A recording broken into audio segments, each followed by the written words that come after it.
friends. Hello. Hello, and welcome back to the Brickanista Broadcast Network.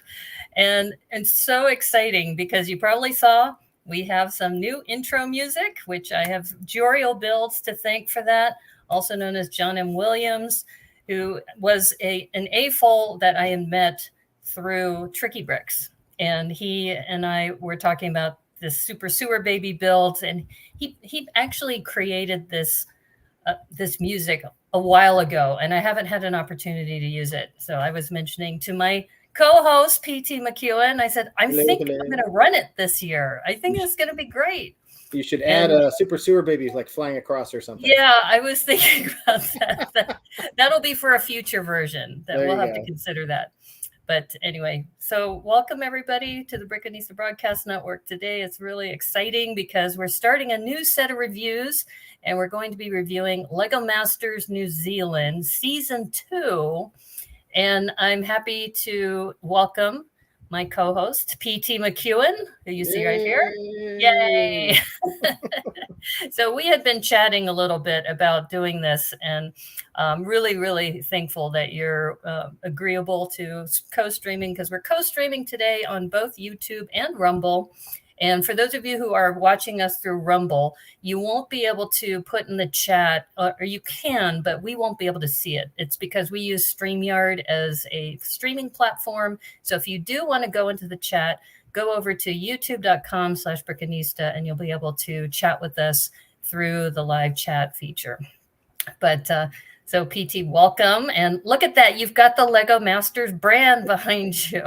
Kind of, beyond theme here. Here we go. Yeah, and behind me, I have Lake Pukaki and Mount Cook, because that's iconic in New Zealand. I really love it, and I'm super excited. I'm not sure what's happening with my video, though. It's like I've got this weird thing happening on the back. Yeah. So I think I maybe need to brighten myself up a little bit. I'm gonna work on that. But please, I'm going to work on that. And why don't you introduce yourself a little bit, PT, to our friends here? Well, hello everyone. I've been working with Brickanista for a while. Done a couple of her mock improvs, which have always been fun doing those.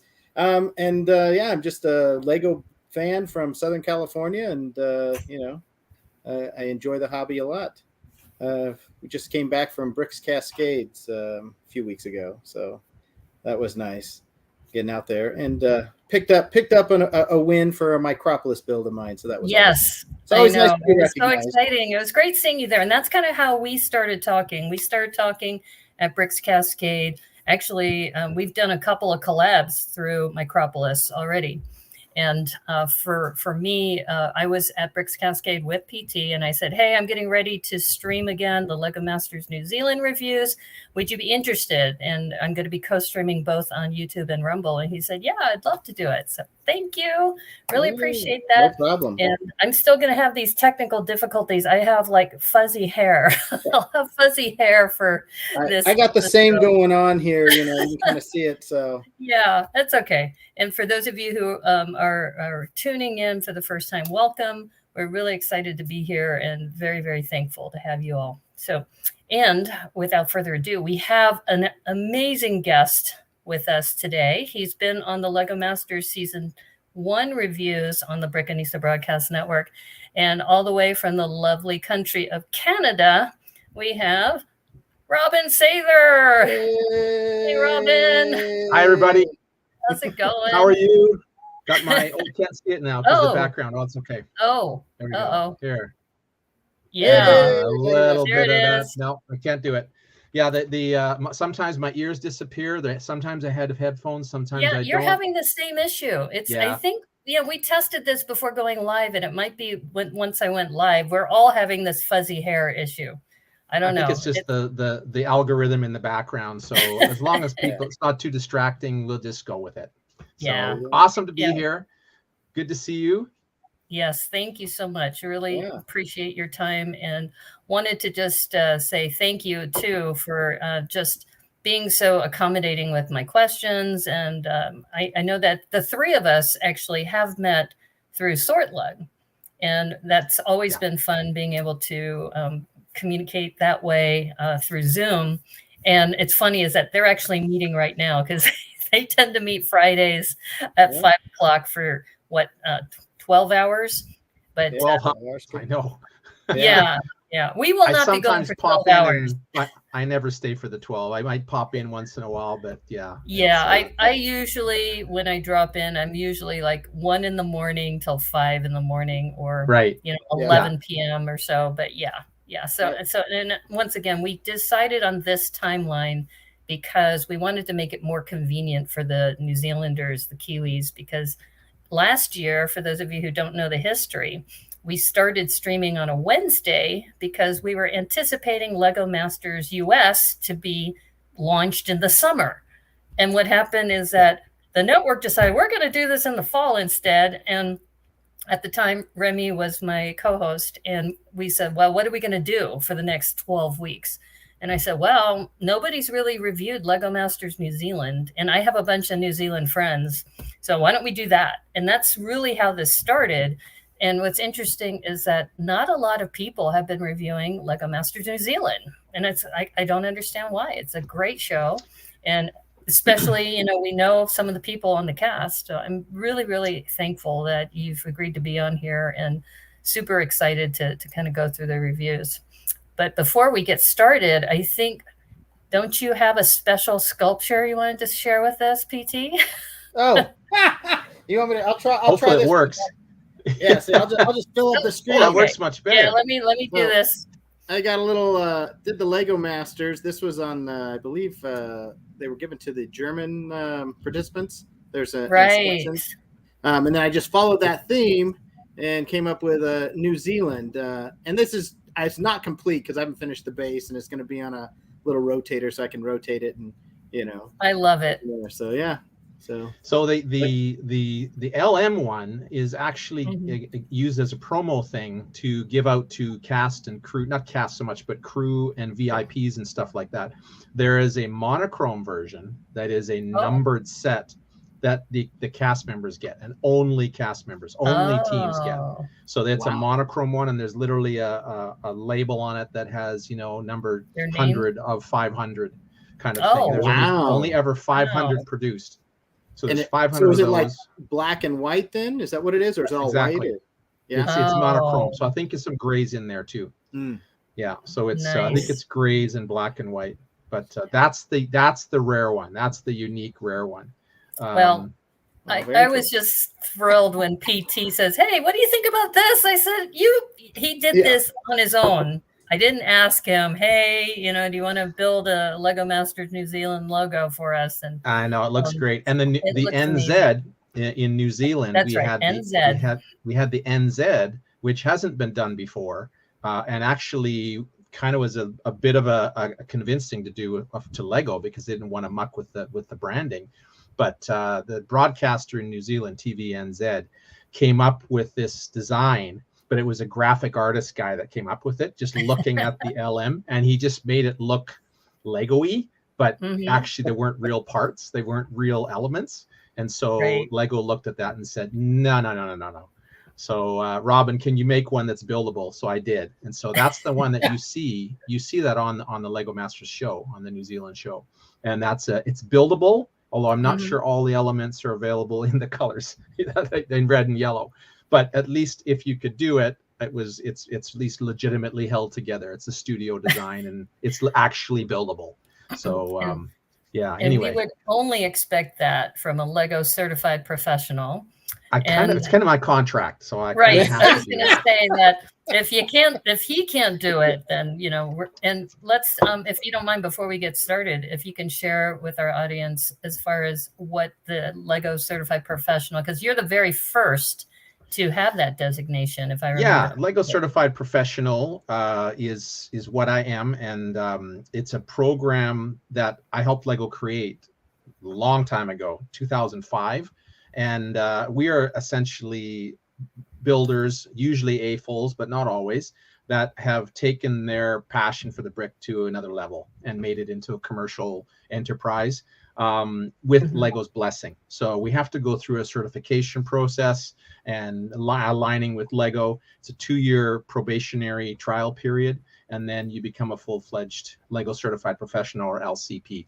So there's currently 21 of us, and we do everything from events to creating curriculum for schools, to doing exhibits, to creating commission pieces, anything that the Lego company doesn't really have the resources or the mandate to do, which means a lot of corporate stuff. And one of the things that has come up is the Lego Masters show. So every Lego Masters show has an LCP that's tied to it. So they handle all the Lego-y stuff, whether they're on screen or not. They handle all the Lego stuff to do with the show. In the US, for example, there isn't an LCP on screen for judging. That's Jamie and Amy, of course. But Nathan Sawaya, the American LCP, he's very much active in the background. He and his right-hand man, Brandon Griffiths, do a lot of building, right? So they, all those pre-builds and stuff, plus all the handling of the bricks, a lot of that stuff. So they do, it's an iceberg. The stuff on screen is a small part, and then all the work is behind, under the water. And you just see the results of that. You don't see their smiling faces on screen. Well, we know that there's a lot more of the minions or the elves in the background doing all the magic, in addition to people who are in front of the camera. And absolutely. Now, did you have any background in TV before going on this show?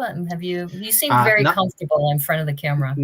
Not any extended things. I mean, I've done interviews and stories. There's a couple of Lego documentaries I've been part of over the years, featured even. Nice. But nothing as far as, an episodic, you're in, half the frames kind of thing. So that was new. So I've been on set, movie and TV sets, and done work in both of those environments. So I was very comfortable there, but it was new to do this aspect of it, to be really front and center. And plus it's a reality show context rather than the documentary, right? Because you had cameras on you all the time, which I imagine was a bit, maybe making you a little uneasy sometimes, because I know when we've talked to some contestants that they've said, to make sure I wouldn't be in the final cut, I would swear while they were talking. That was a thing. They would build and swear. Yeah. And what happened is teams figured, we just want to go and have a private conversation, forgetting they have a mic on, but they think we'll just go into the brick pit. And they didn't think there was any cameras in the brick pit, but there's cameras in the brick pit. So not only were they filmed, they were also recorded with their mics. Yes. So if they didn't want to have dialogue used, they would just swear, and that would not be used. So there was times where we literally, production had to go to the teams and say, guys, we haven't had a word that we can use from you in the last half hour. Please, let's give us something we can use. Dial it down, right? But in second season, in the US too. You're right. Yes, very much. Yeah, I've chatted with the guys there, and maybe even more so by the sounds of it. But but in first season, the first few episodes, I have a lot on my plate, and I'm thinking about pre-builds. I'm managing things. We're just working out how the brick pit works and all that stuff.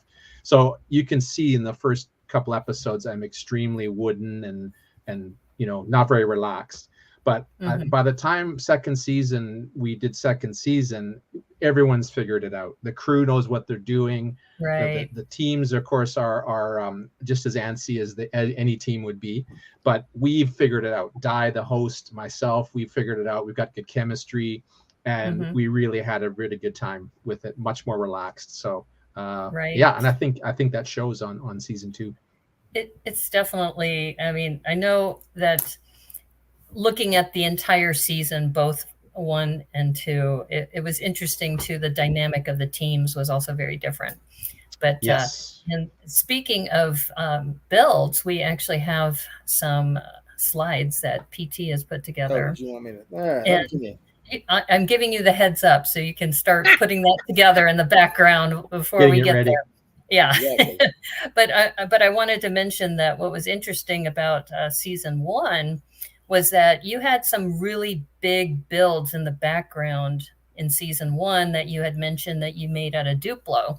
And I didn't see as many of those in season 2. I was curious about that because I think some of the sets were mostly brick built, right? The standard brick. There's a couple, and we're trying to avoid spoilers. But if you as you move along in season 2, there is a couple of pre-builds that you'll see that are mostly Duplo. Using Duplo mostly because our shooting schedule was very tight. And so you have to whip up things quickly. There's also just me. I had me and 3 part-time builders. So we had to be able to build things quickly. And I had to essentially plan ahead for the brick that we would need months ahead of shooting.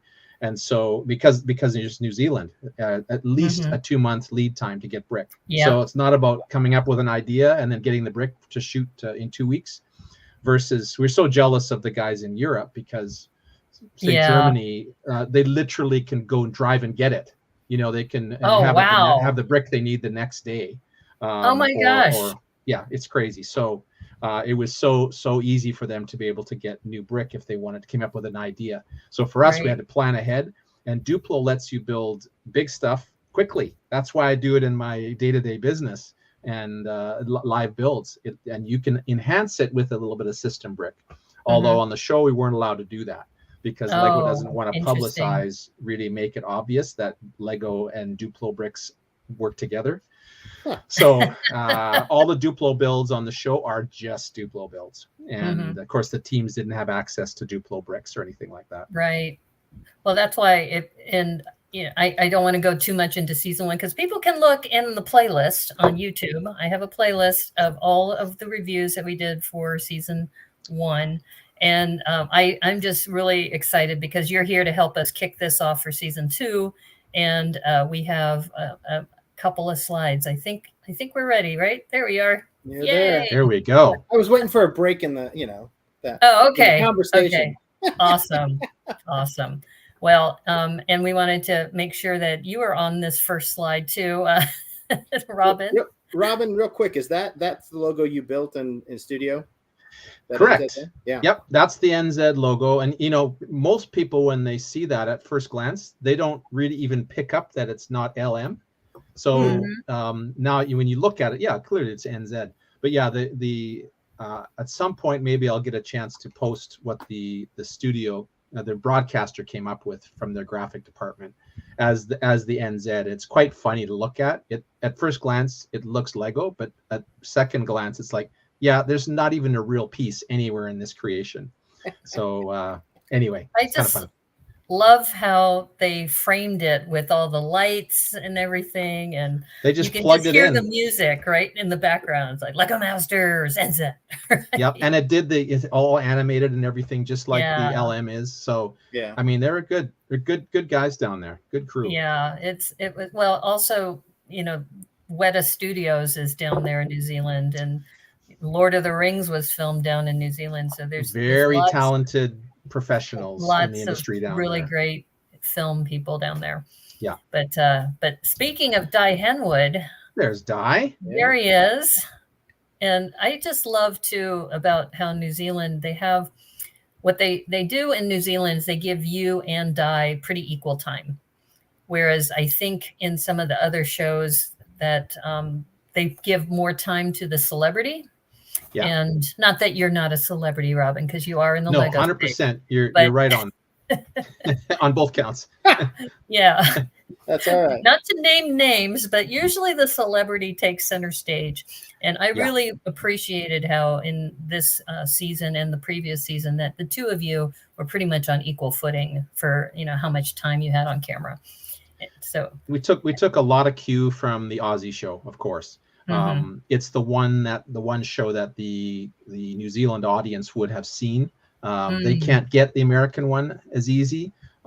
Sometimes they can, but it's not easy for them to find. And almost nobody other than the countries in Europe have seen much of the European ones.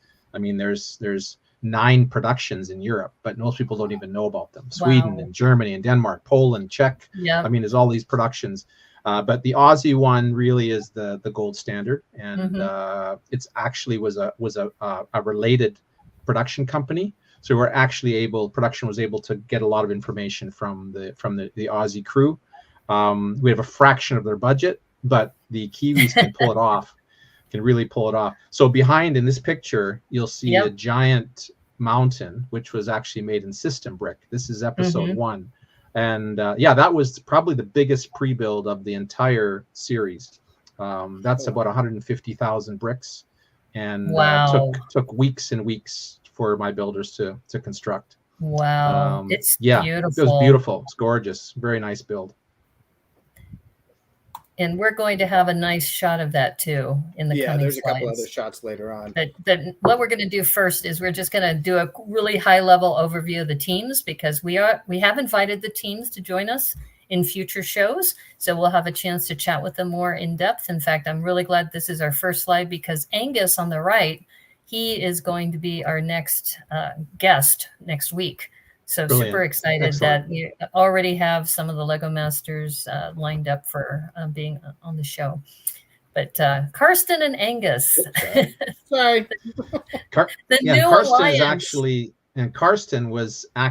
He's actually Danish. So right. he's a transplanted Dane into New Zealand. And he'd actually applied for, I don't know to tell his whole story, but he'd applied for Lego Masters Denmark and didn't get in. But they said, well, there's going to be a New Zealand one, because I know you live in New Zealand. And so that's how he applied. But these two guys applied with different partners. And production really liked these two guys, but not so much the partners, not as much. So we thought these guys got thrown together, and boy, were they a powerhouse. It was the artistic team. These guys are both very much artistic mindset. Yeah. And brilliant builds.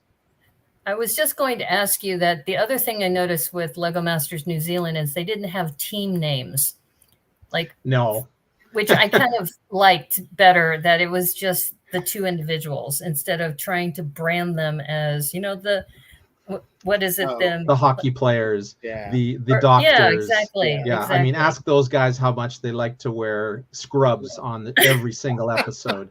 Actually, they did like to wear scrubs. Did they? Asked to wear scrubs. Yeah, because it's the most comfortable to be wearing for like 12 hours. That's a good point. I'm not sure they liked being branded all the time, but that's true. Yeah, we threw away a lot of that kind of pretense and just really got to know these people as individuals, hear their stories, and watch them have fun on the set building cool stuff. That was the focus. All the rest of it, we just didn't spend a lot of time on. Right. Now, this is great, and really grateful that the team, and thank you also, Robin, that you've put in a good word for us. Saying, yes, we have been vetted through TMNZ, which, by the way, if anybody's wondering, if you do want to watch these, you do need to go to the tmnz.com site. I'll put that in the chat, and that's where the episodes are available. It's not TMNZ. What is it? Oh, I thought it was tmnz.com or tmnztv.com. Did I get that wrong? Shoot, what is it? Anyway, I'll find it. Double check. I'll find it. Now, it's really hard, even if you see them online, and I'll find the link and post it here to get to the actual link. But they have an on-demand section, but it's really hard if you're outside of New Zealand to even watch it on demand. Unfortunately, it's just that's the case. Even if you VPN in and pretend you're in New Zealand, it's still difficult. But I will say that there are ways to find it online. And I'll let you be creative in that regard and find it. There was a channel on YouTube for about a month, just went away a few days ago, that had both seasons in full on it. I thought, boy, I'm amazed that TVNZ. It's TVNZ. TV, I'm sorry, tvnz.co.nz. I've got it. Right, exactly. So TVNZ, I thought, and it's NZ in New Zealand, just like Canada. It's the correct pronunciation, just for you Americans out there. Just like Deckles, right? Right, Deckles, exactly. All right, I got the right link in the chat there. There you go, TVNZ. TVNZ, yes. I think I've got Toastmasters on the brain, because we always go TM for everything. So my apologies, everybody. But you can find it. Be creative. See if you can find it, and you'll be able to watch those episodes. And honestly, even production was telling me, see if you can find it online, because it's not available by general means, legal means, legit means, fully legit means from people outside New Zealand. Go into the dark web to well, go that's quite maybe the dim web. I don't say if the dim dark, but that's where all the good stuff's at. I love that. Okay, we're gonna have to talk about the dim web. There was a lot of people that were finding it on YouTube for about a month. It was up for about a month, and so at BrickCan, we just had our BrickCan con up here about a month ago, and people were recognizing me, and I thought, where are you watching the show? And they were saying it's just on YouTube, and I hadn't seen that yet. So they took that down right away, I'm sure. Well, it was about a month, like 5-6 weeks. Really? Yeah. And anyway, what's interesting too is the way they broadcasted the show. What they did is they did it Monday, Tuesday, Wednesday for 3 weeks in a row. Yeah. Which was really unusual and strange, in my opinion, because it was a little much. I wish it had been 2 episodes a week would have been good. Yeah, exactly. But 3 back to back. Yeah. 3 was a little much. So it was 9 episodes. So it was 3 episodes, 3 weeks, and it was done. Wow. So somehow, what happened to our format? I don't know. Where'd it go? There we go. Try that one. So Ollie and Charlie, siblings. Yes. Ollie goes by they and them, and Ollie was amazing. Ollie is the artistic one. Yes. Charlie is a robotics wizard. And so his mechanicals and his robotics and all that stuff was just brilliant. So they made a really, really good team, and they're super funny. Oh my God, they're hilarious. They're absolutely hilarious. They're really going to enjoy watching even the them. Intro. When they Charlie says, "Okay, we're going to do the shot, the back-to-back shot," and Ollie's like, "What are we doing?" Oh, okay. Yeah. And then they pose the same way. It's just they talk really, everything out. Really so you hear all those things that some people wouldn't say. You hear all that stuff, and it's really, really fun. Oh my gosh, just you could tell they were siblings too, just when they were talking about just standing for that pose. Like, absolutely. What are we doing? All these characters are so good at storytelling. Their storytelling is amazing. Charlie's built things like he's built a motorcycle out of Technic that you can actually ride, and things like this. Yeah, so, they showed that in the promo too. Just how, and he just says, he asked himself, I just want to do something that hasn't been done before, and can I do it? And exactly, he can. Yeah. That's all right. And they always color coordinate too. And one other thing, actually, if you can go back one slide real quick, PT, is that another thing which I like about the Kiwis is that they bring in a little bit of Kiwiana here. So you can tell that Ollie has that pendant that they are wearing. And that looks like a fish hook, at least from what I can tell. These are called, it's actually a koru. It's actually that it comes from, so New Zealand is the land of the long white cloud, but it's also ferns, ferns everywhere. There's a whole bunch of varieties of ferns and tree ferns and things like that. Yeah. But here we would call them fiddleheads, but like the new growth of ferns where you get that little, almost like the head of a violin. Yeah. That's why we call them a fiddlehead. But there, that special curve, which you see in nature in a bunch of different places, that's called a koru. And that's a koru punamu. So these pendants, jade pendants, are called a punamu. So this one was given to me by the season 1 teams. Very much an honor, and I wear it a lot. So there's different kinds. This is a jade one. That one, or river rock, river stone. Whereas I have one made out of Ollie's bone. is a slightly different stone. But yeah, other teams wore them a lot too. You'll see them if you look carefully. Glenn and Jake from season 1. Glenn had one he wore all the time. The team coming up might even have one on. I saw the picture. I think they often had them as well. So, anyway, really cool. And we like to do that on this broadcast, is talk about not just the Lego builds, but talk about the cultural differences too. Yeah. And when we have a couple of my Kiwi friends on, we'll definitely talk more about that. Yeah, dive more into that. Yeah. And these guys often had punamu on, Amy and Louie. Yeah. So again, a really, really fun team to watch. Again, almost no filters. So she would be ragging him out on a regular basis, and he just powered through. And there was maybe some of that asking not to swear so much might have been with this team a little bit. Right. Yeah. They were great storytellers, and really, really fun having them on the show. Married couple. Actually, not married. I was just going to say, I don't think married. It's a married couple. The other one's a married couple. Yeah, that's right. They're a couple, and they've been together forever. It just says couple. Yeah. Yes, but they're not actually married. Yeah, I noticed that too, because there's your married couple. There we go. Here's the married couple. Yes. Rachel and Jason from near Christchurch. Really, really nice family. We actually my wife and I spent some time with them after the show. I stayed friends with all these people, and as we traveled around the country post show, we connected with almost everybody all over the place. So yeah, they're fantastic. They're very involved in the AFOL community, as are Amy and Louie, the last team.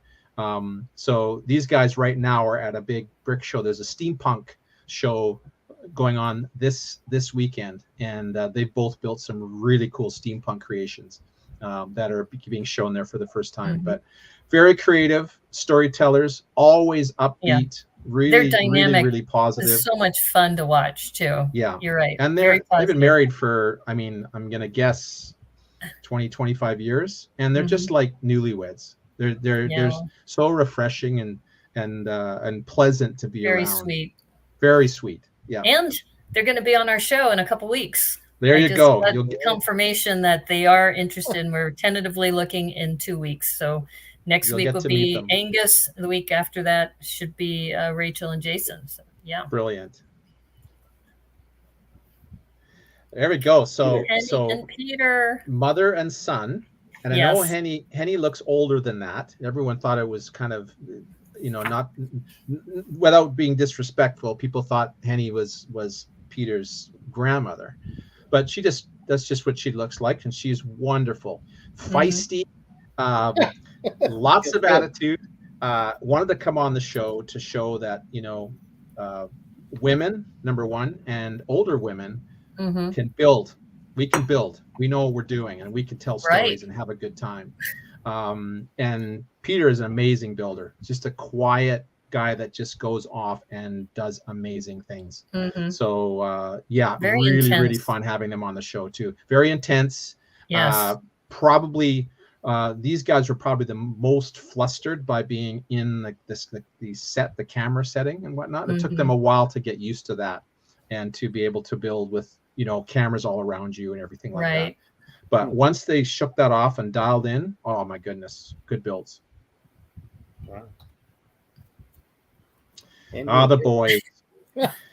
So the classic. I can't help but laugh, but look at the t-shirt. Oh, I know. And he wore that on a couple of episodes. Absolutely love that shirt. Oh my God. So these guys were mates from very young, and especially college, and both engineers, and really, really creative. Took them a while to dial in, but when they did, wow, look out. It was incredible builds. Harry on the right there, his laugh is absolutely epic. And we recorded it every time we could and played it as much as we could because it's so good. I tell that about PT as well, that you have an awesome laugh, PT, because I will just say this segue is that when we were at Bricks Cascade, we were working on Micropolis modules and lighting them together. And I said, well, I got a lot of bricks under mine because I had to kind of make a patchwork quilt of different plates on top. Right. And so I turned it upside down.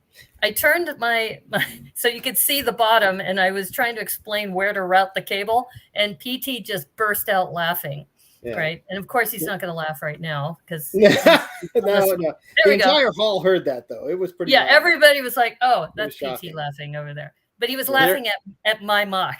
So, but it's still uplifting. So you went with it, right? Yeah. Oh, of course, of course. It was still fun, but I was like, okay, I've got to fix this. Laugh. I get it. I got to fix it. I will fix it. A good laugh is the best medicine, no question. It is. Whether it's yours or somebody else's, there's just so much joy there. And these two guys laughed a lot. Oh, definitely. I mean, I think the whole cast was very uplifting, and there wasn't like a really intense person that, you know, was like, I'll just use season 3 from US, that there were a couple people who were just, and I'm not going to name names, but you could tell it's like they're kind of saying, you got to do this and you got to do this now, and to their teammate, and they're going, okay, I'll get to it. So I think that most of these teams, at least for Lego Masters NZ, is just, they have this fun-loving attitude, and it's just like, hey, you know, we made it on the show. We're just going to build the best we can. And and it was just great to see that. They all had their moments, though. I mean, I think literally I can think of almost every member of all the teams would definitely have moments where they were right stressed out, and again tried to hide in the brick pit, or literally went off set and said, I just need a moment. There were tears. There was lots of stuff happening, and any contestant would tell you, any team member from any show is going to tell you, it is way tougher than they thought it was going to be. And so definitely. It's tough. I mean, these guys definitely had moments, but the New Zealand show, I mean, other shows maybe have been done things a little different, but we really didn't want to pounce on that, capitalize on that. So you don't see exactly a ton of it. I was going to say. You don't see a ton of it. You see hints of it. And there were times when, especially it was a really, really positive outcome, we might show the little bit of the arc there. So, you know, there was team people that definitely maybe struggled, but then their teammate came and really rounded them up, or encouraged them, or did whatever. So we showed those moments as well. But boy, there was a lot more that we didn't show, that people really had struggles with, because it's really intense. I mean, you know, ready, be creative, go. You know, so that's really hard. And week after week after week. Yeah, definitely. Ongoing, and you don't have time to just take a break and go and chill out and do something else. You've got 12 hours to build. That's it. You take an hour break, now you have 11 hours. I mean, that's, you know, it's just you're under pressure. Yeah. And these 6 teams, the other thing that's interesting is that Lego Masters New Zealand had only 6 teams, whereas the US had twice as many. So what I also appreciated Plus about one. this is right. Well, spoiler alert. And I'm sure almost all your audience has seen it. Yeah, they probably have seen it all, but I'm not sure if all a huge the spoiler. New Zealanders have. Yeah, that's true. Yeah. But going back to, you got to get to know these teams and these builds in a much more intimate way than you were in some of the other episodes in Lego Masters US. That was definitely something that I had requested and not almost demanded. You know, when I was getting involved with the show, I said, I really want to have this show about teams and about Lego, and not so much about the drama, and not so much about so many different teams and kicking people off left and right. Thank you so much. So that's what ended up happening, and I'm so proud of the way that the production went with it. And I think it's become a really favorite show for many people, a production around the world watching New Zealand. So that's good background information too, that you had that input into this, because the whole design, and unfortunately, you know, we kind of mentioned this earlier, that sometimes the celebrity, it's more about the celebrity than about the build and the teams. So I'm really glad you lobbied for the teams. That's great. It turned out that's the Kiwi way. At any way, so nice. Kiwi is very much the New Zealand culture across the board is very much more about family, about encouraging, about coming alongside, as opposed to drama and you know, really adversarial aspects and stuff like that. Even their other reality shows are much more cooperative and less dog eat dog and win at all costs. That's just not there for the most part. And it's good they had a Canadian for a judge too. Yeah, I think that makes a difference instead of an American. We just dovetailed right in. Yeah, it made perfect sense. Yeah, part of the Commonwealth. Exactly. Yeah, there's a lot of common ground between New Zealand and Canada. Yeah. So, Robin, I take it you designed and built the trophy? I did not. So again, because our time was so short, when we actually got our act together, there was no time to actually build the trophy. So this is the standard Lego Masters trophy that has been used on lots of productions, especially in Europe. And so Casper, the Danish LCP, actually built these. Oh. And glued them together and did all this. There's actually lighting in there, which we didn't use, except at the end. So the front, that front sort of 2x2 diagonal brick that's in there in the front, around the outside of that is actually trans yellow brick. And so there's lighting inside the trophy. But what I put on, my big contribution to these trophies was the NZ. So so that's like the 2x3, or is it 2x3 pointy angle plates? So I made a little plate that nested nicely on the trophy with a black background and then a yellow layer and then the slopey bits, and it just worked out to make a nice NZ really, really lovely. So that's my complete and utter contribution to this trophy. Other than that, I did nothing on the trophy. Now next time we wouldn't have known that. I'll probably do a design for future seasons, and it'll be more uniquely Kiwi. Oh, nice. Okay. Yeah, I just saw that I saw different trophies out there for the different Lego Masters. I didn't know if each one was unique to the show or a lot of the European ones look just like this one. Okay. Other than maybe not the NZ, and the top brick might be something unique to the country. We had thought about doing like the shape of the New Zealand islands on as the top, but in the end it just was proving too difficult. Or maybe a silver fern, sort of the logo nice. So we talked about that, but it just didn't get together fast enough. So again, those are things it's still a beautiful trophy though. Oh, it's lovely. And, but the teams only get one. So I know that season 1, I think that Glenn and Jake built a second one. Interesting. Yeah, because I remember they were talking about, I think it was the Wellington Brick Show, that whoever had it at the time was going to bring it and then do the pass off, and that they would go back and forth. Wow. I think now they've built a second one. And I think the same thing happened with the US season 3. So the winners of that, they built a second one.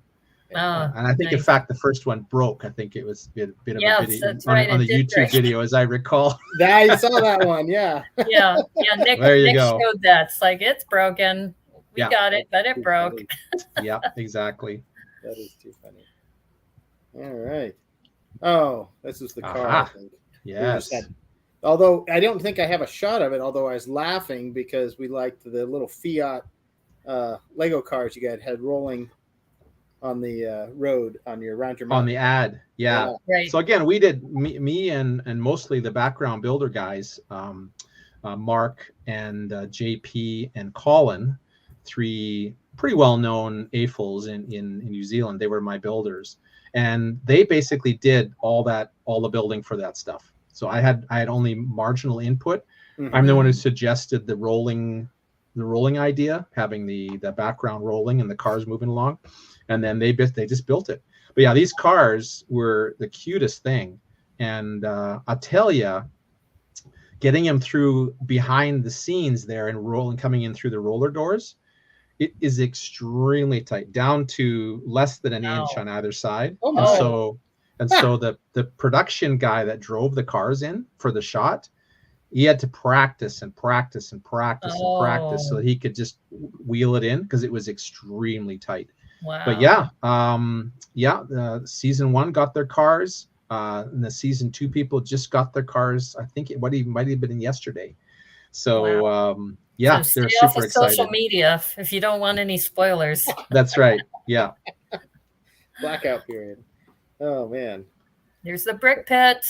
Yeah, there's a bit of a sparse look in it because you can't see anything on the right side, but there's of course drawers all the way through there and whatnot, and behind the camera as well. Yeah, pretty standard brick pit layout. That represents probably about, I would think, 1/4 to 1/3 perhaps of the total quantity of brick, and the rest is in what we call the back pit. And in this picture, you can sort of see that yellow, it looks like a 2x4 brick on its end facing us. So the one that's furthest away was actually a doorway. So we could swing that open and sneak onto the brick pit floor and replenish and supply teams with brick that they asked for, and things like that. So, but yeah, that was a great brick pit. Another fun thing is our sponsor, one of our sponsors is the Warehouse, which is kind of like a small Costco in New Zealand, but it's a fantastic place to buy Lego, and they have a huge Lego selection, and they sell more than anyone else in the country. But that logo was not on the wall there. So the teams, it was all blank there. And the teams, when they first watched the episodes, they thought, I don't remember that being there. Of course, it was all added in post-production. Oh, really? Yeah. So it's all digital. It's all digital. So every time you see that, and of course it moves with it. It looks like it's painted on there, but it actually wasn't. So yeah, but we had a minifig wall in the end there. That's all the little dots in the white. That's I think it was 3,000 and change. Minifigs. And teams could use them. They weren't glued on. They could just pick and choose, and we would replenish and make sure it all looks pretty for the next episode. But yeah, it was fun. I was laughing at your power brick, how they brought it in. Yes. So this season 2, we had a drone, and we had several attempts to build a Lego frame, an actual Lego frame for this drone. And I was dubious about it because I knew it would be heavy, and turns out it was too heavy. And so they were sort of fake Lego looking foam core pieces that went on it. And it was fun though. It's driving it, it's flying in, and the little hook and crane mechanism that actually would lower down. And again, our power brick is legitimate Lego pieces, all buildable. So it wasn't like a Duplo. It's a Duplo sized brick, but it's not a Duplo brick. But it was literally warm gold, color 297, and even some of the chrome gold from pearl gold from years ago, 2x2s. Nice. And so it was a legitimately buildable brick. Anyone could build this power brick. Wasn't there a gift with purchase that had that same 2x4 frame? Yes, there was at one point. 2x2s and 2x4s. Use that for their trophies too. Exactly. For Best in Show and for People's Choice Award. So I had 4 power bricks. Nice. That were used in various capacities. This was the one that got glued together and then carved out, so we could put magnets in the bottom. Nice. Float on this magnet turntable. So you're taking away the magic. Well, I am. It floated on its own. But it worked pretty well, and it would just quietly rotate and stuff. But the funny thing is there is literally in the entire production, and us, me and Di, and all the team members, nobody could position this thing onto that little magnet thing. So nobody could do it except one person. The art department person, one person could do it. And she just come in and just plop it on there. And I literally, both Di and I practiced in the green room for hours because they wanted to have us do it, obviously. Yeah. So, and we couldn't do it. We just couldn't do it. I could never get it. I'd watch her do it 10 times and I couldn't do it. So anyway, good thing she was with the production the whole time. Otherwise, we'd have been in trouble. I love these behind the scenes discussions. This is great. Thank you so much for sharing that. There's a lot that goes on that you just see the results of it, or you or you don't see anything. It just happens. This is awesome.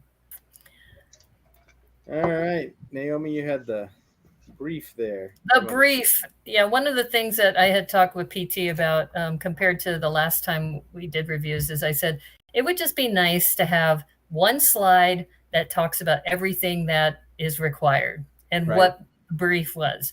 And so I said for this show moving forward, we're going to have a brief slide.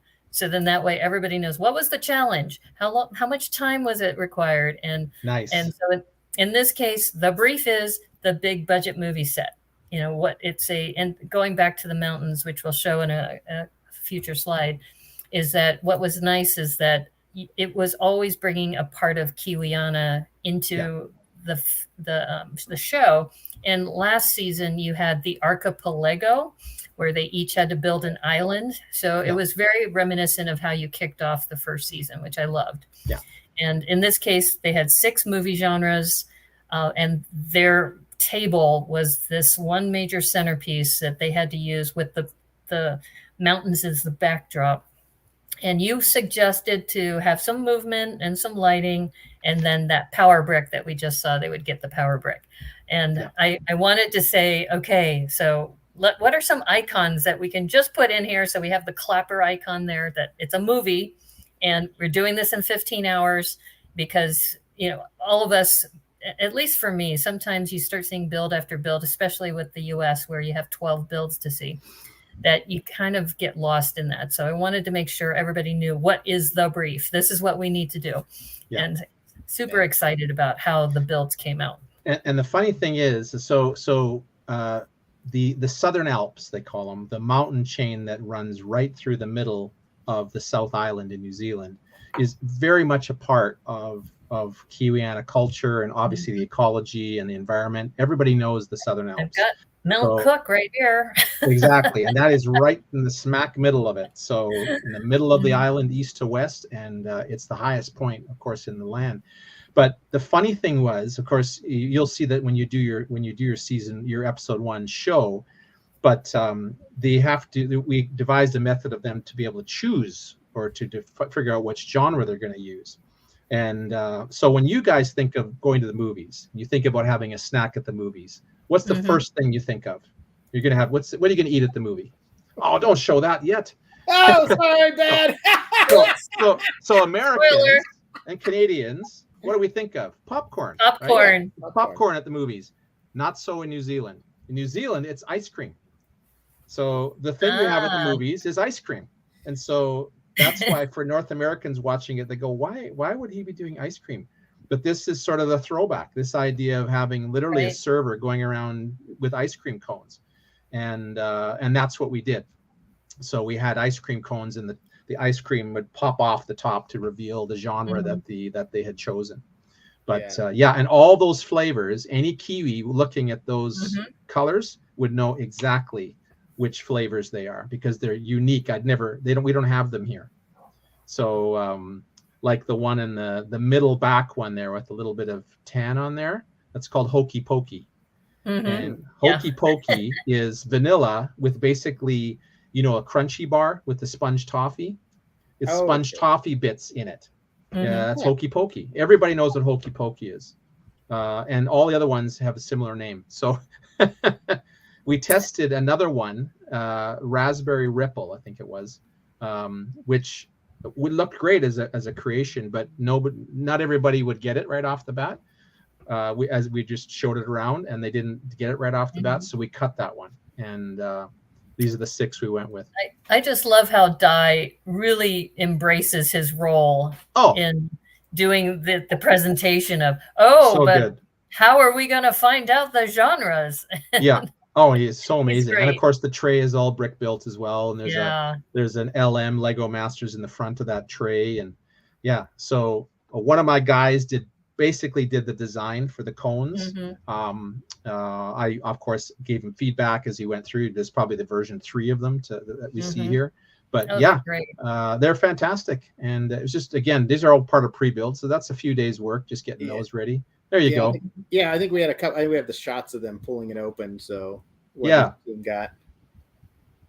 can kind of see. Yeah. There wasn't in the end, there wasn't a whole lot of room inside those cones to build something.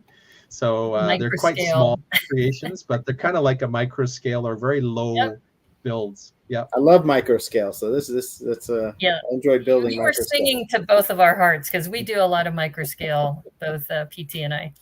And then I love this little castle, that fantasy. Yeah, and then, little castle in there. And then the sci-fi one, unfortunately, they're holding it kind of backwards. There's a bit of extra detail underneath the UFO.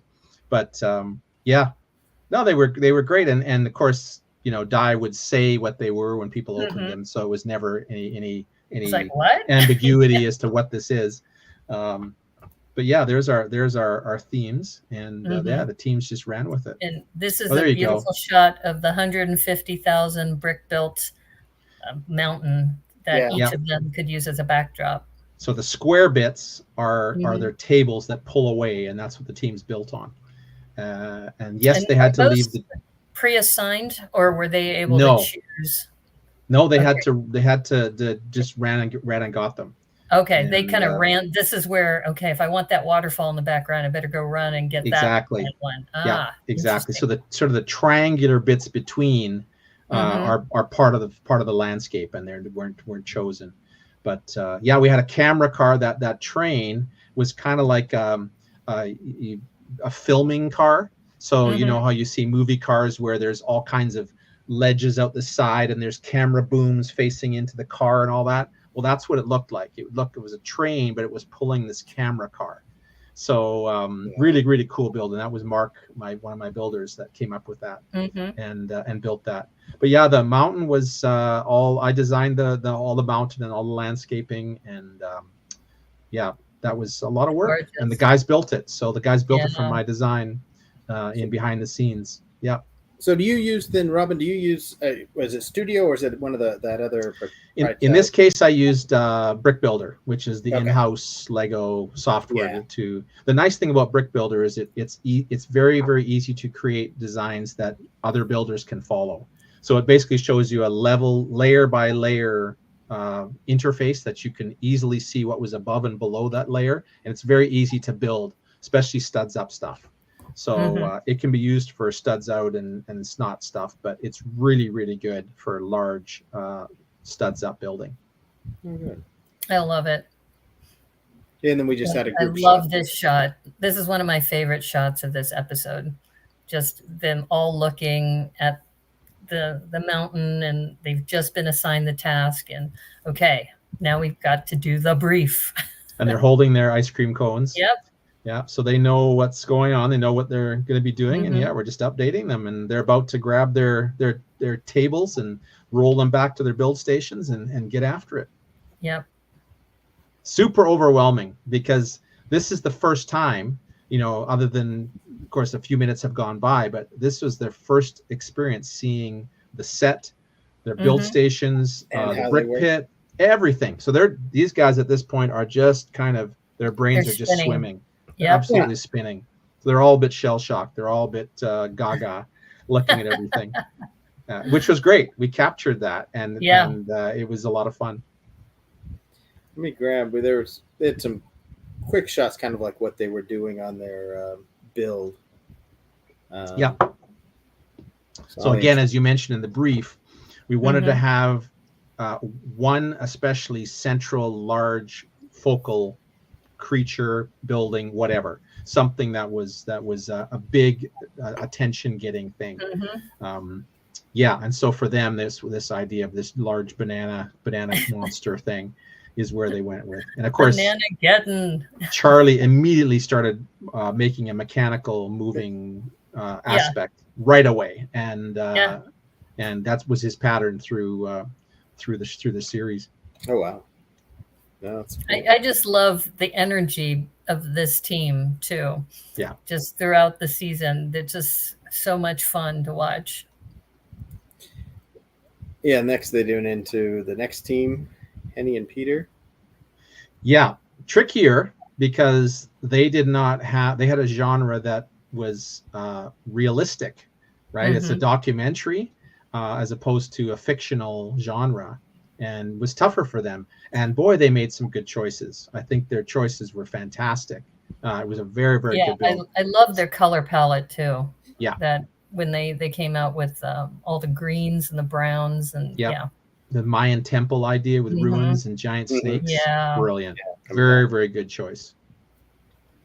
I think too, what's nice is that at least maybe Di, since it was the first episode, he was also just, I think, trying to calm them down. He was really good about getting the team. Well, because you could tell they're under a lot of stress. Yeah, they're nervous, Nancy. And, so when you're talking to him coming in. Well, in general, and this is true, I think, of all the Lego Masters shows, not just ours, but we really pushed it for us.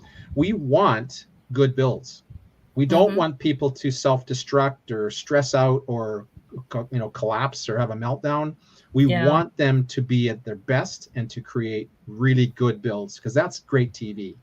So we really wanted to focus on that and give them the best tools that we could do. So if they were rattled or were struggling, we would not potentially film that, and we wouldn't go talk to them. We would just let them get after it. Or if they were struggling, we might give them a suggestion. Just get them to think a little bit differently. Get them to focus, And we just made sure to do that, to all the teams equally, to make sure that we weren't favoring anybody. But often they just needed a little bit of a nudge, and you'll see that some of those moments are captured on the show. And you were also really kind to all of the contestants in that way. Yeah, I made a point of that. Yeah, going through and talking to everyone. Yeah, I think they had custard bear, which was pretty funny. So in New Zealand, New Zealanders are really big on pastries and sweets. Yes. I mean, it's unbelievable. And so everybody knows what a custard square is in New Zealand.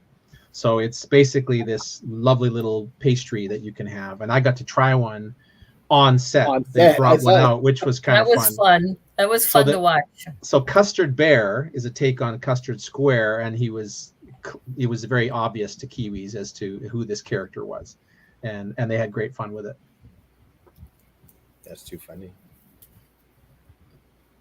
These are the days. So they had rom-com. So the two guys yes, that was funny.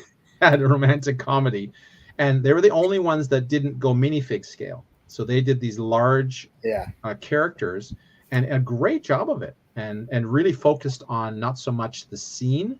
Other teams kind of might have gone a little bit too far onto what the scene is, as opposed to the fact that we're shooting the scene, and made a big deal out of the actual shooting aspect of it. So they're the behind the scenes part.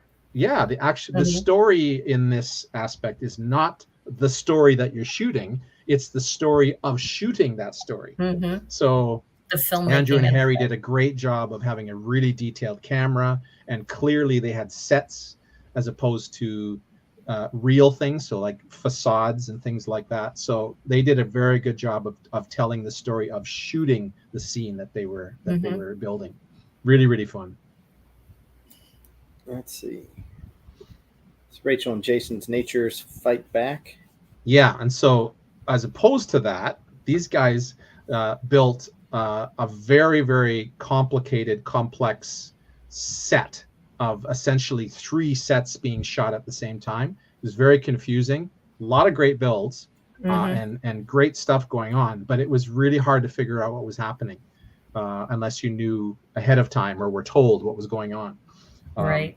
Yeah, and they sort of had 3 central characters instead of 1.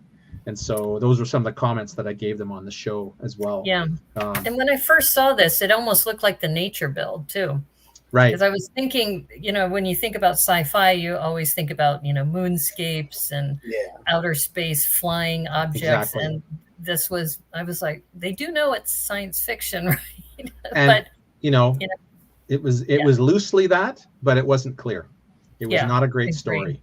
I mean, their particular little ice cream cone had a big giant UFO abducting somebody. Well, that was your idea right there. They could have just run with that, but they didn't. They went with a complicated nature. I think they didn't want to be cliche. I think that was part of it too.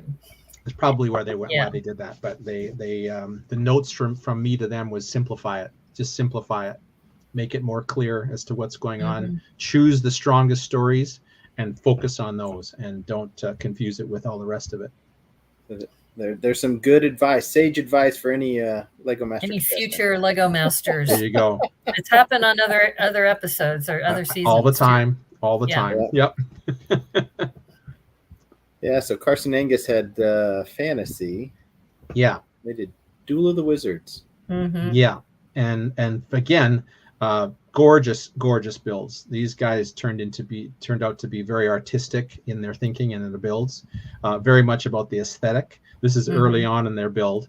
Where they fell down. We have the closing shots too. There you go. So where they fell down was they focused so much on the story they were filming, on the movie that they were filming, the two wizards and all that, and the actual craft of filmmaking was just a tiny little corner piece on their build that was showing that, as opposed to that being the focus. And so again, it's just a choice that they made that I tried to get them to rethink a little bit. Yeah, I think that's them putting them all into final touches. There you go. This was so much fun to see. It's similar to some of the other Lego Master projects where it's like the group collaborative that came together. Yeah. And this reminded me of what PT and I do with Micropolis builds, is that you build to a standard and then they all come together and no two will ever be alike. Yeah. So yeah, this was great. Yeah, absolutely. And you know, you have a bit of the drama of them having to move their creations from their build station into the centerpiece there within the time limit. And that is legit. I mean, we literally had to do that. And there was some breakage. There was definitely some people that had breakages. Andrew and Harry had some things fall down and they were madly trying to fix it within the time. And yeah, there are times on this season where you will see some drama on that in that regard, where catastrophic things happen. So and it's legit. Right. It's not manufactured. It's real. The struggle is real. And we won't talk about that until the future episodes where that does happen. So real quick, we had those finishing shots there. We have a couple shots for each, I think 3. There you go. Yeah. So this was Amy and Louie's custard bear. Yep. So they had a lot of filming aspects, a whole track there with a camera. The helicopter rotor was turning. And yeah, it was a great looking build. Very clearly what's going on. Monster movie. The sculpting on the face of the bear was amazing. Yeah, bear was great. Yeah. Yeah. I was looking, and there's a couple of close-up shots of the crew. Yeah, I like clapper there. Yeah. Even the light, we were talking about the light shooting through. Actually, this is a better shot of the light coming through the top of the building there. And you got Henny and Peter's build. There's the final product. I like beautiful sculpting, trees and the temple. And then you kind of have I guess it's a photo bomb of the Banana Geddon guy in the background. Yes. Yeah. But all you have as far as filming is just this collection of 4 or 5 crew members in the corner. Yeah. That's it. That's it. So it was a bit of a weak point on there. I do like the snake though. The snake that they built on that. It's really nice. That was Henny. It was all Henny. She did the snakes. She just built them up, huh? Wow. Yeah. So she must build a lot then with Lego. Just it's not a. She got into it like many mums got into it because of her son. And realized she was enjoying it and started to do her own builds. And now they build together. So they're probably at some of these Lego shows that are coming up right now as well in New Zealand, and they'll both have their own builds. And they're it's great. Cool. There's Carson and Angus's Duel of the Wizards. Dueling Wizards, yeah. And another photo bomb, may I say, of the Banana Geddon guy. Hard to miss him, isn't it? It's like I'm here with my large arms.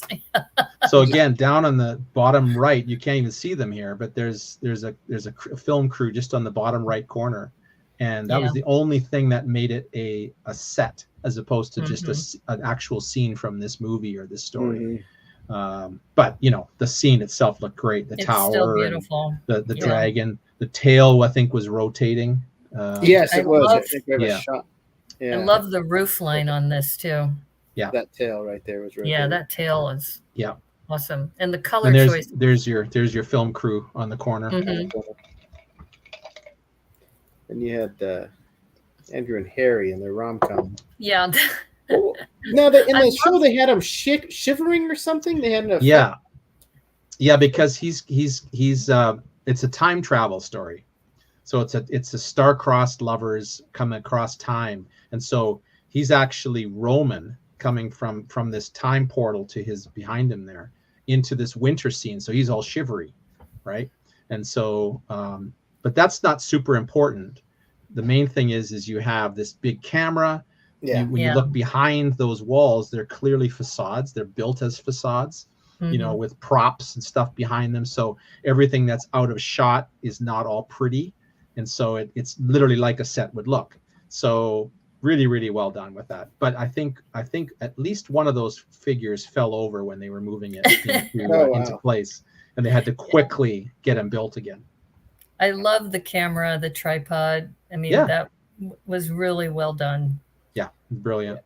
I had a close-up. It was the scarfing, I think, is how they sculpted that. I kind of like, I don't know, it just caught my eye. Yeah. And almost, the skirt's almost like random greebling, which is really, really nice. Yeah. And it's hard to do figures like that too. Yeah. On that scale. Yeah, and they're big bricks, they're big tiling on the facade behind there with, the spacing involved to create the spacing. It's not easy. It was really nice techniques that they used. And they have Rachel and Jason science fiction there. So there's their finished thing. But again, when you look at it right like this, it's difficult to tell what one thing is going on or two things. You're not sure what you're looking at. The one thing I really liked, of course, the big, plant movement thing, giant carnivorous plant thing was opening and closing. So behind there's a mechanism, and what Jason built was a green screen, right? So he didn't try to hide it. He built a green screen, which is what you would have on a real set. So I really liked that aspect. He didn't try and make it look like something else. He just did green screen because we're going to fix it in post. We're going to put something else on the background there, right? The rest of the body or whatever. So he embraced the idea of it being a set and having the green screen there, which I thought was really, really good. That's cool. I like this little, I don't know, is that a rock monster? So they had a tree monster and a rock monster and the carnivorous plant. They kind of had these three characters. Oh wow. And one of the shots was being set up. Another shot, like they were building the tree guy, if I remember correctly. So he wasn't in shot, he was being built. But it was really, you had to really study it to figure this all out. So one of the scenes they were shooting, one of the ones they were building, and the other one I can't remember.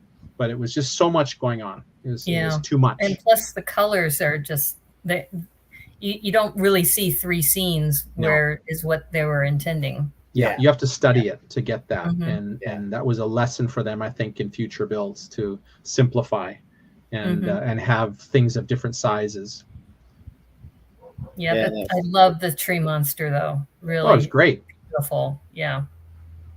And there you can see the dividing line in the mountain, because it was actually built in two halves. The tables connect together.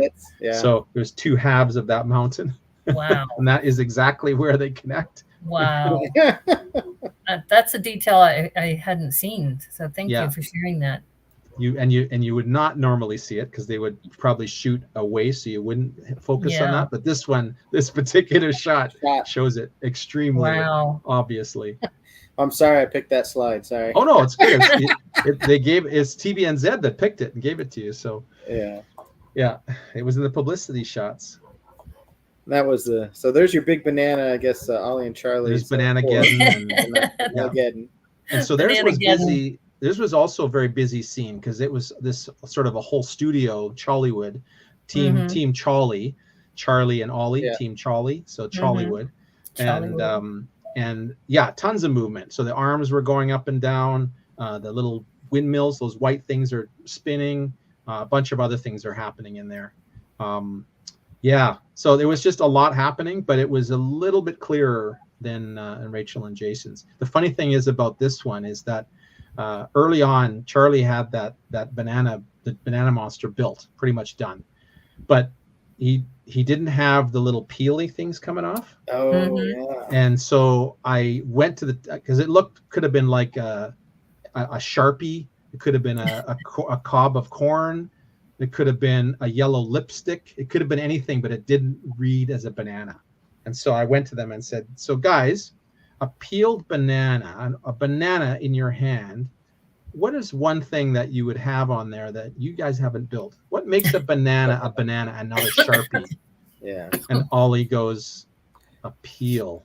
I said, that is correct. Have fun. And I walked away. And so they built this. And that's an example of us giving them help. And they taking it. Yeah. And then them taking it. Yeah. No, that's cool. I just love how they did Chollywood too. Oh yeah. On their names. Yeah. Yeah, on the band. That is if nice. If we had given names to the teams, that's would have been their name, of course. Team Charlie. Yeah, Team Charlie. Yeah, I don't have another picture through the arch is what it was. Yes, I love this shot. Yeah. So again, there's a lot going on, and it was a note I gave to them as well. But their banana dominated, and that's the thing. There was one big thing that really dominated, and all the shots. Yeah. But especially theirs. So that's where it was a positive for them. Pointed out. Yeah, it's a good photobomb opportunity. Yeah. And then you got down to the two teams. The top two teams. Yeah. And before we move to the next one, what's interesting, I'm kind of curious if you can share with us this about the. We've talked to other teams on other episodes in other countries that sometimes they bring their own clothing, and other times it's provided by the network. So I'm gonna just throw this out there. I think this is their own clothing, especially Ollie and Charlie. But it's a mix. It's a mix. Is it? Oh, okay. I couldn't tell you on this particular episode which pieces were theirs and which were provided for them, but in our show, there was both. So there was, and in fact, I think that Karsten's hat, I think, was provided by the show. But he wears hats like he had in other episodes. You'll see different hats that he has, and I think some of them were his and some were provided by the show. So I don't know in this case which is which, but there's a good chance that I would say 50 to 60% is their own clothing, which they'd have to show and get approved before they came to the show. So there was a lot could come on. Yeah, before they even travel to the show, they'd have to show all these clothing and outfits and stuff. First season, for example, Dan Mulholland designs a lot of his own shirts. Right. So he's got all kinds of shirts and Lego shirts that he's done.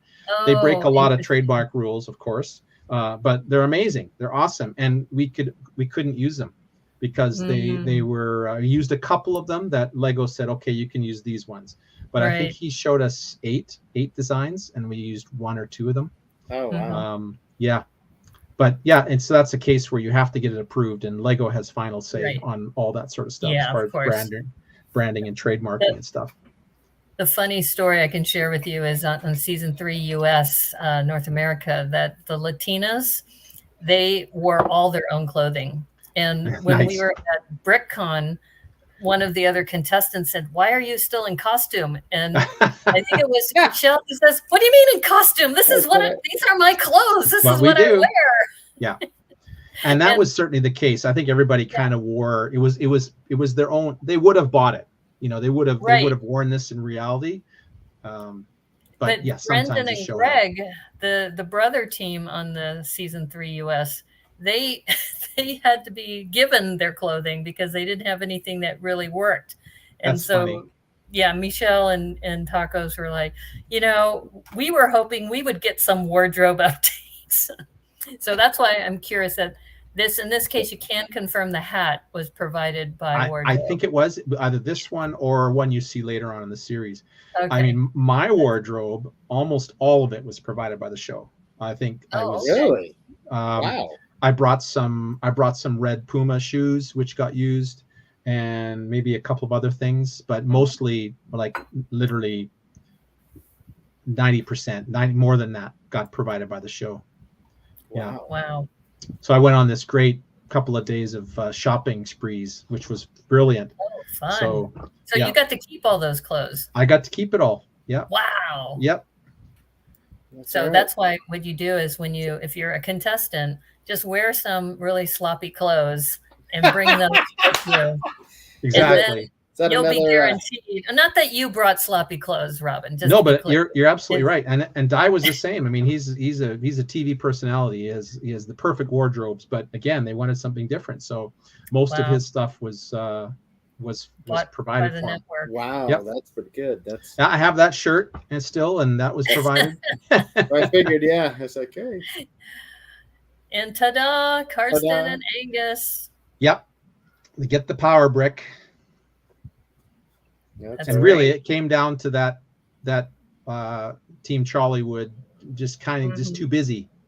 Too busy. It was a close one, though. I had a very scoring for me amazing. was.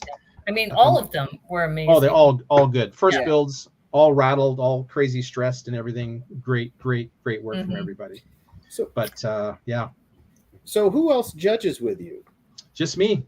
100% me. So I had a whole system. I would assign points and rank all the teams based on different criteria. So and we did a lot of training. All the shows do this. To do some training and some briefing before the show even begins to film, talking about the kind of things I'm going to look for, what the show wants to see, having people beef up, especially a lot of people don't do a lot of technic building or automation or movement. So we gave them exercises and videos and things and even sets and stuff that they would get and practice that stuff. Because we're going to be requiring movement sometimes and requiring lighting. So you gotta know how to do that stuff. But yeah, we would give our teams as much briefing as possible ahead of time, and even during the show, we might even stop if we felt. That was never a time when it was really all the teams were off the rails, but there was a time when sometimes somebody would have a question, and so it would be relevant to everybody, and so it would stop, and we would stop time and tell everybody. So this was a question, and here's the clarification. So everyone was always treated equally and fairly. Yeah. And the brief, which is important. And part of the reason why we wanted that one slide is that we've heard from other contestants that wouldn't it be nice if we just had a card that had the brief on it and you had it like the side of the table?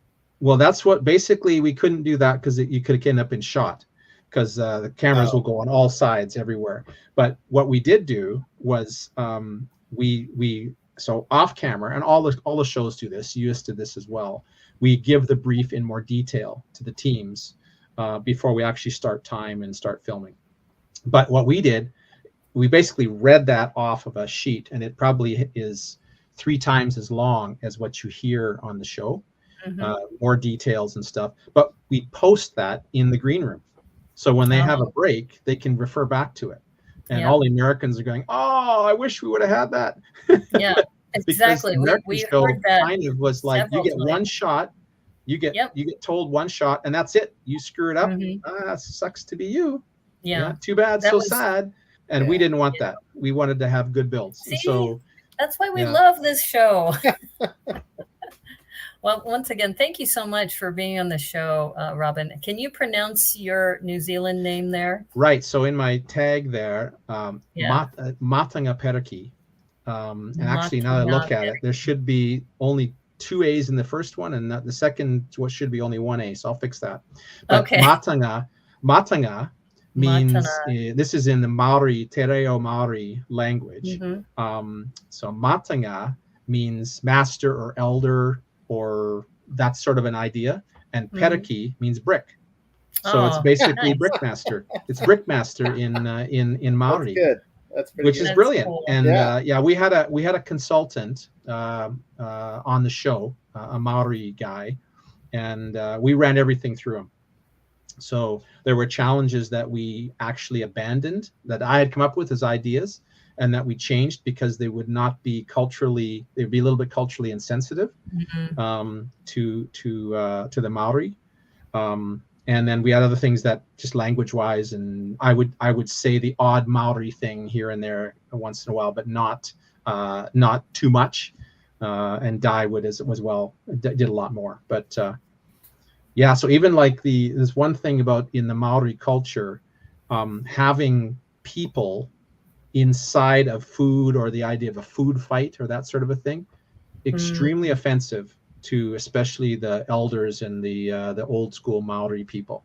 So food is to be eaten. Food is precious, and to waste it or to throw it away, to have especially people and characters inside of food, very bad. So here we have these ice cream cones, right? Right. So you'll notice that there was no minifigs in any of those. Mm-hmm. So we couldn't do that. That would have been offensive to a good chunk of the population. So yes, they were openable and they had little stories in there, but there was no characters, no living things in there.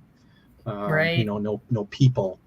The closest we got was plant life, and maybe there was aliens in the ship, but there was actually not an alien. Like there wasn't a visible eyes or anything like that. So so those are just subtle things that I didn't pick up on that.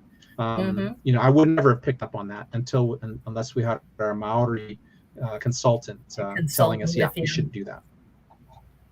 Yeah, well, so it's brilliant. We really appreciate all the insight, and thank you so much for kicking off this new episode for us. And just so people know, because my schedule has changed a bit, and I wanted to just make sure people knew this, that here's the new schedule. So on today's Friday, and this is the first episode, and so every Friday between now and August 4th, I believe, is at Lego Masters New Zealand Season 2 reviews. So we just kicked it off with episode 1. Sunday, which should be our next episode, I tend to have special programs set up, and I have one coming up pretty soon, which not this Sunday, because this Sunday is my birthday.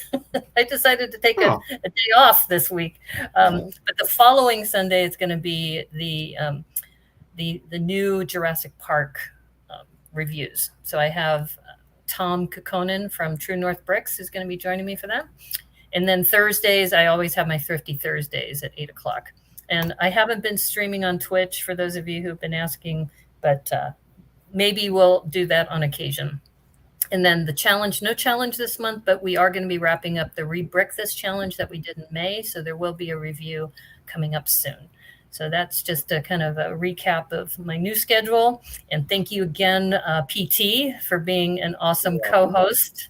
And you'll see PT pretty much every week. There's going to be maybe a couple weeks where we have some conflicts in the schedule, but really appreciate you being a part of this. And of course, Robin, thank you so much for being part of this show. Yeah, thanks, Robin. So much fun. I might have to drop in on some of the other broadcasts. Yes, please do. And for those of you watching, you can follow Robin at Robin Sather on Instagram.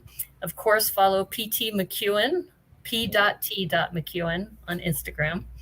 And because you are listening to the Brickanista Broadcast Network, if you're watching this, please like and subscribe to the stream. Right now, we're streaming on YouTube and Rumble at the same time. And once StreamYard gets their connection together with their API, then we'll be able to comment back and forth on Rumble as well. And if you do want to follow me on Rumble, this is the link, rumble.com/user Brickanista. And if you want to send paper mail, there's also my P.O. Box 87232 in the other Vancouver, because we kind of have bookends right now. We have Robin in Vancouver, British Columbia. We have PT in Southern California, and we have me as in the other Vancouver, Washington. In the middle Vancouver. Yeah, middle Vancouver. There you go. Vancouver, Washington, Vancouver sandwich, PT. Yeah. That's all right. And thank you, everybody, for all your time and attention. It's been great having you on again. And yes, please, you're always welcome to come back on the show anytime, Robin. Hope to see you again soon. And please stick around after the broadcast is over. So thank you, everybody. And as they say on the Brickanista Broadcast Network, thank you. And may the clutch be with you. Hey. Bye. Ciao. That's all right.